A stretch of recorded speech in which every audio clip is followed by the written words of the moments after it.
Bueno, muchachos, muy buenos días, tardes o noches, dependiendo de la hora en que estén revisando este video. Vamos a ver el último tema que les corresponde a ustedes en Econometría uno general. Esta pues sería la última monitoría que tendrán conmigo. Entonces, este tema se llama la no correlación de los residuos. Entonces, en mínimos cuadrados ordinarios, lo que sucede es que uno asume un supuesto de que los residuos son independientes de sus rezagos.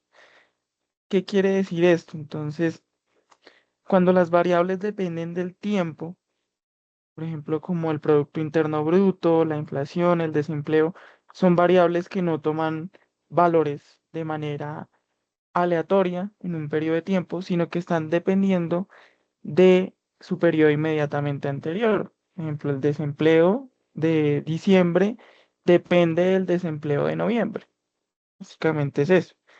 Cuando uno realiza estimaciones por mínimos cuadrados ordinarios, asumiendo que las variables son de corte transversal y no de serie temporal, suele ocurrir este problema de la correlación de los residuos. Entonces, ¿qué es lo ideal? Siempre hablábamos de, en mínimos cuadrados ordinarios, utilizar datos de corte transversal para que se cumplan los supuestos de que la muestra sea aleatoria, de que pudiéramos cumplir lo de el esperado del error como cero. Y ahora el último es la correlación de los residuos. Esperamos que no haya, porque estamos estimando modelos con variables que no dependen del tiempo. ¿Qué sucede? Si nosotros incluimos variables que dependen del tiempo en mínimos cuadrados ordinarios, lo que va a ocurrir es que va a existir una correlación de los residuos y lo importante es que se ve de la siguiente manera. Entonces, esta implica que, que no existe unos problemas de relación temporal entre el error del modelo de regresión del periodo actual con los periodos anteriores. Eso se ve de la siguiente manera. Entonces nosotros tenemos un modelo donde tenemos un parámetro de error UT y el periodo anterior pues sería UT-1, ¿no? Además tenemos los otros rezagos que sería UT-2, UT-3, UT-J y lo que hace es que en mínimos cuadrados ordinarios no se contempla esta relación y para comprobar si existe este problema de correlación residual nos debemos remitir al test que se llama el Durbin-Watson. Esto lo que hace es probar las siguientes hipótesis. Siempre nos interesa aceptar la nula, que es una autocorrelación residual, y nos interesa que la alternativa se rechace, ya que esta es autocorrelación residual. ¿Qué es lo importante de esto? La prueba de Durbin-Watson prueba esto que está acá. Entonces, covarianza entre el error del periodo t con el periodo t-1 va a ser igual a cero, igual el error del periodo actual con el de hace dos periodos va a ser igual a cero, y así en diferentes periodos. ¿Qué quiere decir esto de la covarianza? Entonces, nosotros usualmente en mínimos cuadrados ordinarios estimamos también covarianzas. Covarianzas son correlaciones. Eso se ve de la siguiente manera, no son causalidades, sino que cuando una variable cambia por, por alguna razón, está relacionada a un cambio en la otra variable. Por ejemplo, em, no sé si han escuchado de pronto de algo que se llama correlaciones espurias. En algunos casos hay una correlación espuria que indica que cuando sale una nueva película de Nicolas Cage, aumentan los suicidios. Entonces, ¿qué quiere decir esto?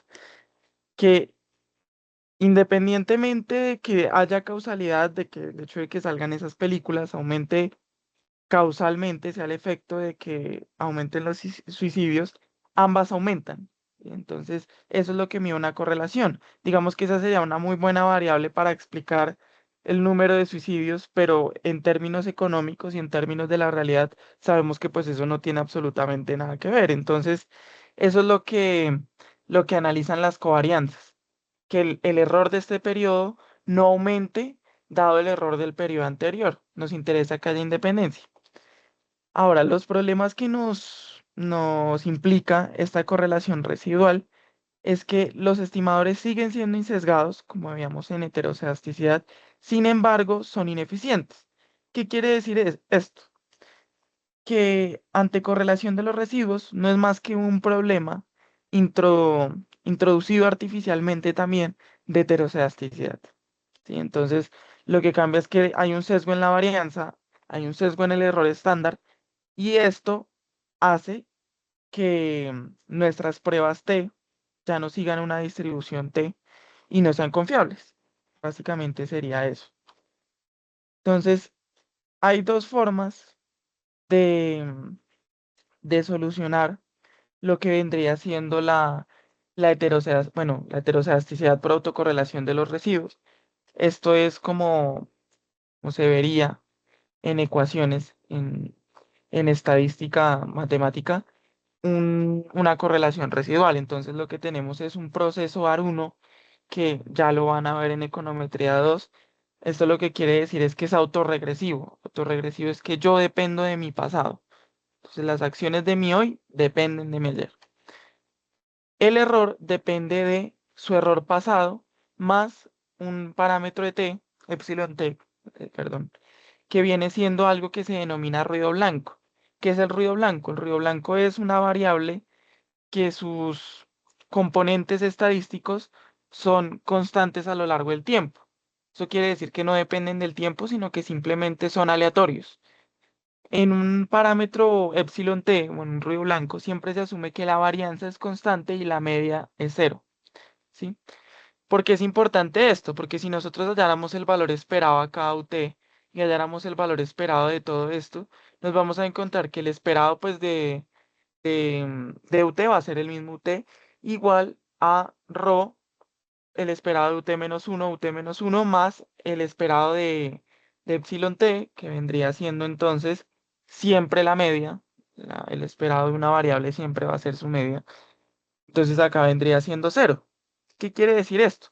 Básicamente que el error del periodo actual depende de un parámetro de correlación que se denomina ρ y de un parámetro, bueno, y de la variable rezagada a un periodo.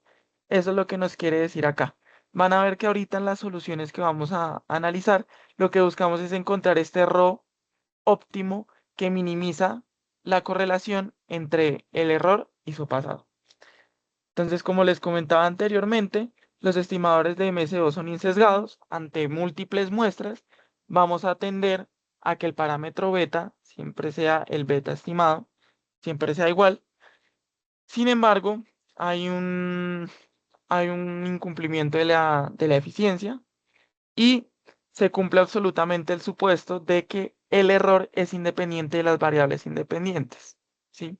Entonces, esto lo que quiere decir es que ante cualquier cambio de las variables independientes X, el error debería ser cero.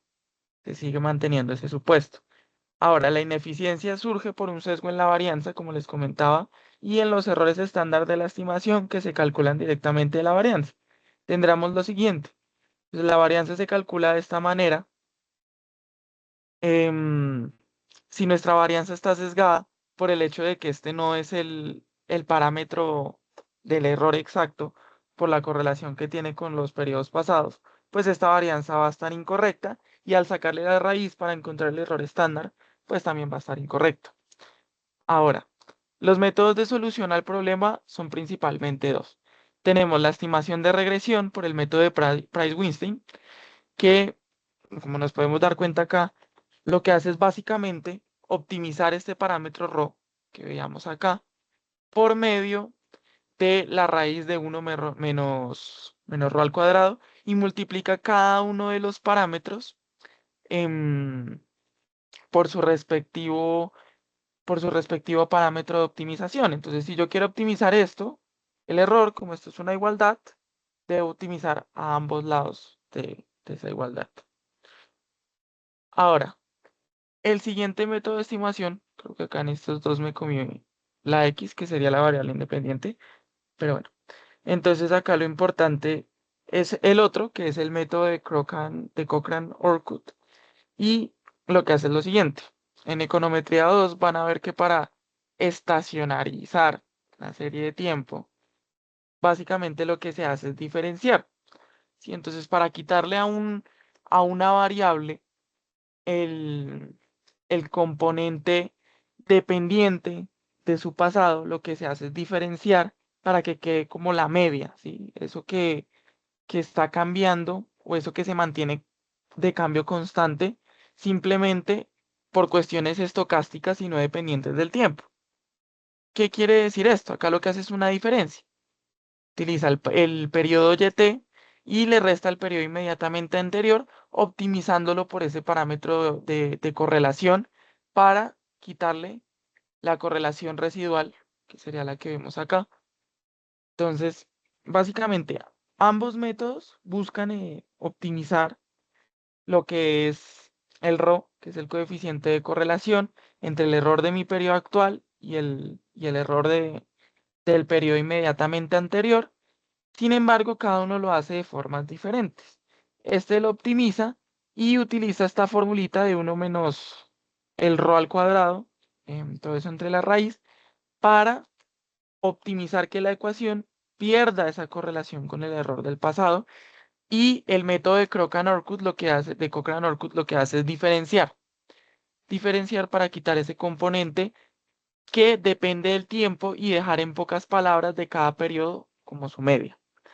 Entonces ahora lo siguiente es analizar cómo se prueba en Stata el Durbin-Watson, cómo se interpreta.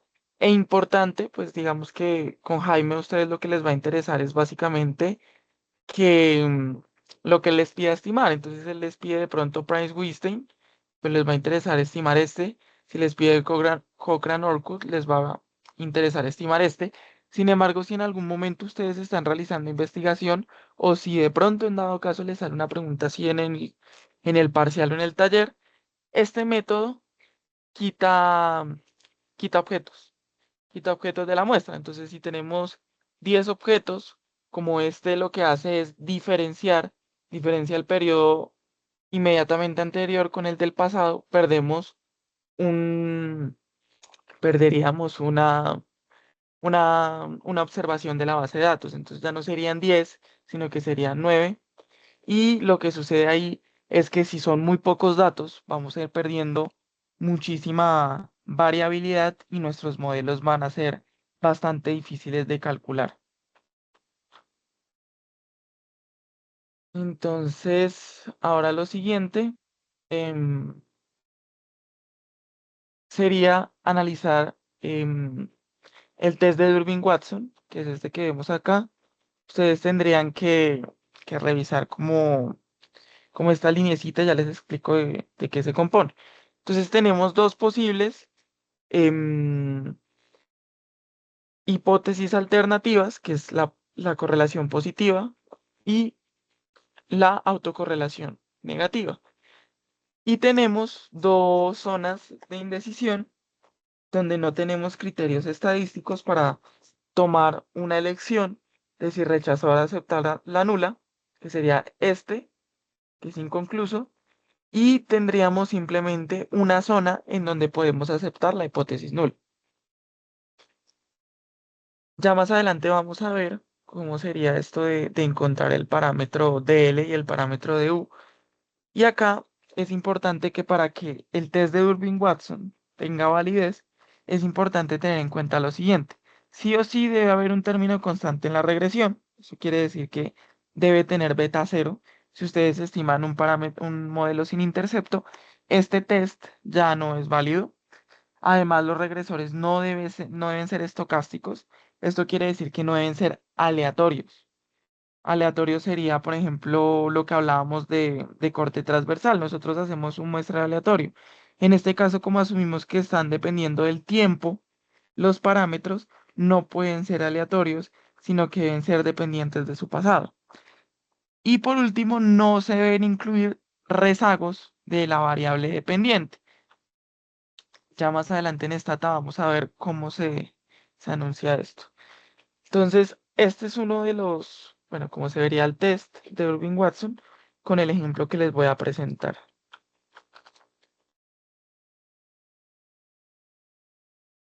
Entonces, lo que hice fue prepararles esta programación. Utilicé los datos de la curva de Phillips. archivo que se llama philips.dta en la carpeta que les envié.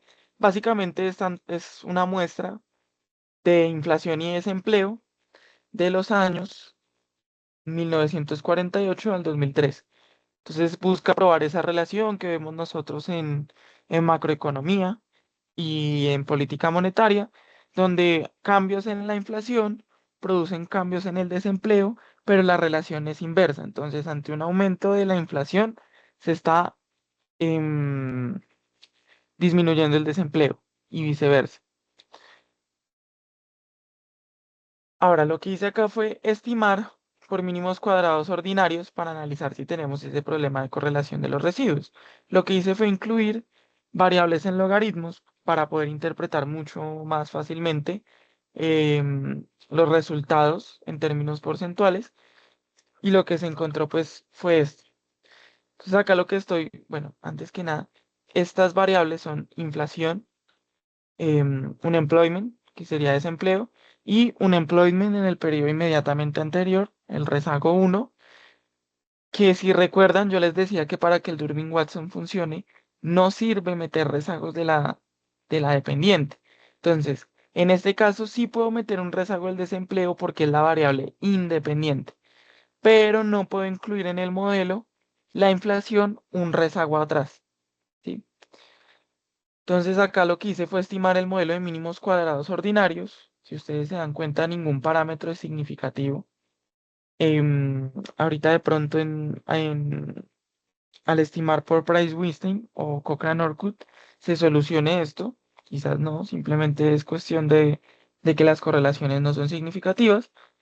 Y acá me estaría indicando, asumiendo que este parámetro fuera significativo, me estaría indicando que ante un aumento del desempleo en el periodo inmediatamente presente, la inflación aumenta en ese mismo periodo 50%.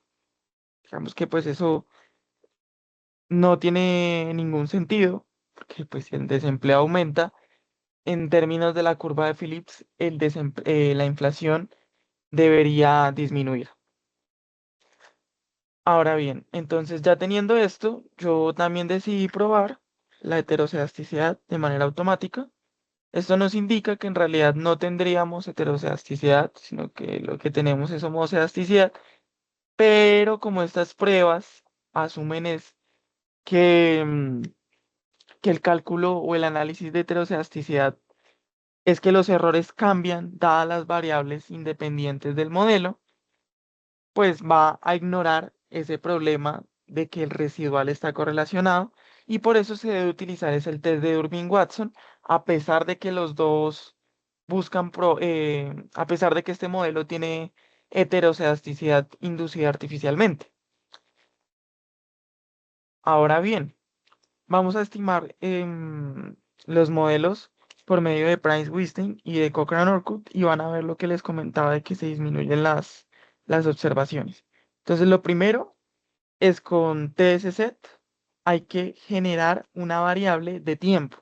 Y entonces, como les comentaba, las variables dependen del tiempo. Para que el programa pueda correr las regresiones, debemos indicarle cuál es la variable que determina los periodos de la regresión. En este caso, esta base de datos ya trae pues una variable que se llama year, donde incluimos los años desde el 98, desde el 48 hasta el 2003. Entonces eso fue lo que hice acá, le indiqué al programa que mi variable temporal es la de años. Ahora, básicamente es el mismo comando de regresión, pero en lugar de rec se cambias por price. Con eso estimamos el price Weinstein y los resultados que nos muestra. Bueno, no corrí lo de TSC. Eso les va a pasar si no colocan una variable que determine el tiempo en la regresión. Entonces ya aquí le indiqué que esta es mi variable temporal y que el delta quiere decir que el cambio es de una unidad. Entonces esto está en años. Ahora bien, lo que me está mostrando esto es el número de iteraciones, número de veces que el programa tuvo que correr la regresión y probar internamente el Durbin-Watson para encontrar cuál era esa correlación óptima que hay entre el rezago, bueno, entre el error del periodo actual con el error del periodo inmediatamente anterior. Listo, entonces con esto encontramos lo siguiente. No se solucionó el problema de que los parámetros fueran significativos, sin embargo, nos dio resultados muchísimo más acordes a la teoría de la curva de Phillips, ¿no? Entonces, en este caso, ante un aumento del desempleo en el periodo inmediatamente anterior, lo que tendríamos es, bueno, en el periodo inmediatamente presente, tendríamos un aumento del 55% en la inflación y tendríamos un aumento del 73% en la inflación cuando aumenta también en el periodo inmediatamente anterior. Ahora bien, pues digamos que esto no tiene mucho sentido para una economía porque no hay aumentos tan drásticos de inflación, precisamente por eso los parámetros no son significativos, pero por lo menos ya se van dando cuenta que ante ese problema de la, de la estimación, sin contar el tema de la temporalidad, hay un cambio de los parámetros bastante importante. Como les comentaba también en heterocedasticidad, si nosotros realizáramos múltiples muestras, estos valores de acá, menos 0,55, los de mínimos cuadrados ordinarios deberían tender a sus valores de abajo. Por eso es que por eso es que no hay sesgo en los parámetros beta. Ahora bien, como les comentaba anteriormente, este fue el parámetro ρ que optimizó esa relación entre el error del periodo actual y el error del periodo inmediatamente anterior, que sería, en otras palabras, esto que vemos acá. Entonces sería este parámetro ρ es el que calculó ahí. Para esta ecuación sería 0,87 si no estoy mal. Entonces sería 0,87 este parámetro que anula esa correlación entre este periodo actual y su periodo anterior. ¿Qué es lo otro que nos interesa acá de la regresión por Price-Whiston? Pues obviamente probar que existía autocorrelación residual en el modelo inicial. Este Durbin-Watson, esta statistic, que es el original, lo que nos está indicando es el Durbin-Watson de este modelo de regresión, del inicial, que se estima por mínimos cuadrados ordinarios, asumiendo independencia del error. Entonces, con esto, nosotros nos vamos a revisar lo que es ese test de Durbin-Watson que les mostraba anteriormente, este de acá, que es el ejemplo que les coloqué acá. Entonces, en mínimos cuadrados ordinarios teníamos un ρ del 0,69.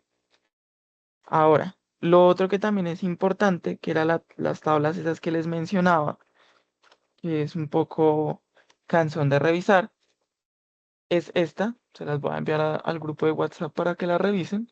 Entonces tenemos los estadísticos de puntos críticos de L y de U, que los vamos a encontrar en esta tablita, al nivel de significancia del 5%. Es esta tabla. Ahora, como les comentaba, en econometría no hay un consenso sobre qué significa el parámetro K en todas las tablas. En este caso es un K estrella que va a corresponder al número de regresores excluido el término independiente. El término independiente quiere decir el parámetro constante beta 0, es decir, que va a ser K estrellita igual a K menos 1. Entonces, todos los parámetros que acompañan a las variables independientes y obviamente pues no se contaría el beta 0 porque pues no acompaña ninguna variable independiente. ¿Qué necesitamos revisar acá? N, que sería el número de observaciones en la muestra, y el parámetro K. Entonces, en este caso, para este ejemplo que tenemos acá, tenemos un número de 53 objetos, esta sería nuestra N, y el número de parámetros K, no K estrella, sería 3. Entonces, K estrella sería estos 3 menos 1, sería 2. Entonces tenemos 2K estrella y acá nos remitimos a la tablita a buscar el número de observaciones de la muestra. En este caso, como no está el 53, se realiza un proceso que se denomina interpolación. ¿Qué es esto? Básicamente es tomar estos dos valores y promediarlos. Entonces toma estos dos valores, se promedian y van a ser el DL y el DU respectivo. En este caso, esta es la columna del DL, esta es la columna del DU para dos parámetros en beta que acompañan a las variables independientes. En este caso tengo que promediar 1.462 con 1.49 para encontrar el parámetro de L y 1.628 y 1.641 para encontrar el parámetro de U. Y bueno, eso fue lo que hice en esta tablita. Este es el parámetro de L, este es el parámetro de U promediado y ahora también nos pide el test de Durbin-Watson calcular 4 menos DL, que sería este de acá. No, 4 menos de U y 4 menos de L, que serían estos dos parámetros de acá. Aquí no hay, aquí no hay, em, aquí no hay evidencia estadística para encontrar si hay correlación y acá tampoco. Entonces nos interesa o que caiga acá o que caiga en una de estas dos. En este caso, el parámetro inicial que veíamos del ρ, que es de 0.69, lo aproximé, para mínimos cuadrados ordinarios nos indica que se ubica acá, ¿no? Entonces, entre el 0 y el 1.48 del DL, y quiere decir que en este caso tenemos evidencia de autocorrelación positiva. ¿Qué quiere decir esto? Que a medida que aumenta el error en el periodo pasado, mi error actual también va aumentando. Y por último, nos interesa analizar es, luego de estimar Price-Weinstein, si se solucionó ese problema de autocorrelación residual. En este caso, nos dio un Durbin-Watson transformado, que es el que se estima para esta regresión por Price-Weinstein. Entonces nos dio 2.20 y si lo volvemos a ubicar en esta tablita, entonces no cambian los parámetros, son los mismos porque al final el número de observaciones de la muestra y el número de parámetros cada estrella va a ser el mismo. Entonces simplemente lo ubicamos acá porque estaría entre 2 y 4 menos de U. Nos daría que es un 2.20 el estimado en Stata. Y tenemos evidencia de que no hay autocorrelación residual. Eso es bueno. Quiere decir que entonces la estimación por medio de este método de Price-Weinstein nos solucionó el problema de autocorrelación residual que tenía. Ahora, lo último sería este método de Cochrane-Orcutt, que es básicamente también el mismo comando Price, y lo único que cambia es que se le coloca coma cork. Y ya con eso, el programa estima la regresión por medio del método de Cochrane-Orcutt, como nos lo indica por acá.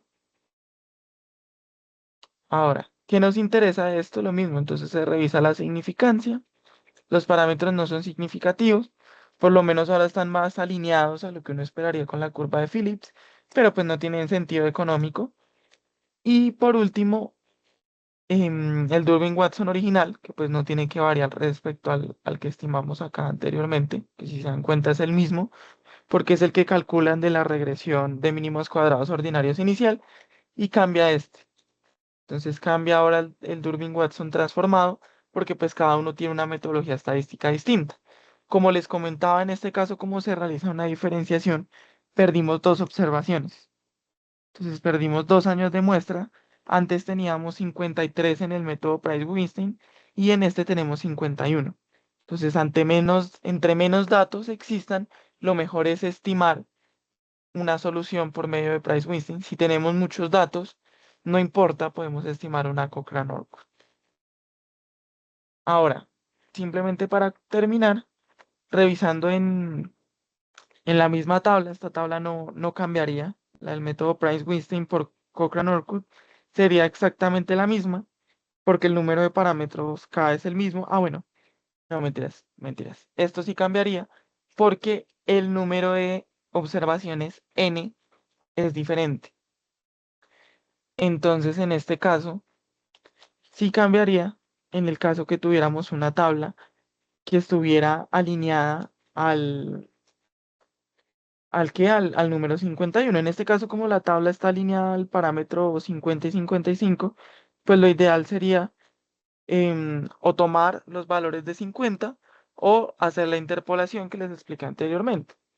En este caso, por efectos prácticos, como ya tengo organizada la tabla y como no tenemos en la tabla otra de los parámetros de L y de U, una, un valor de 51 para N, pues entonces podemos interpolar.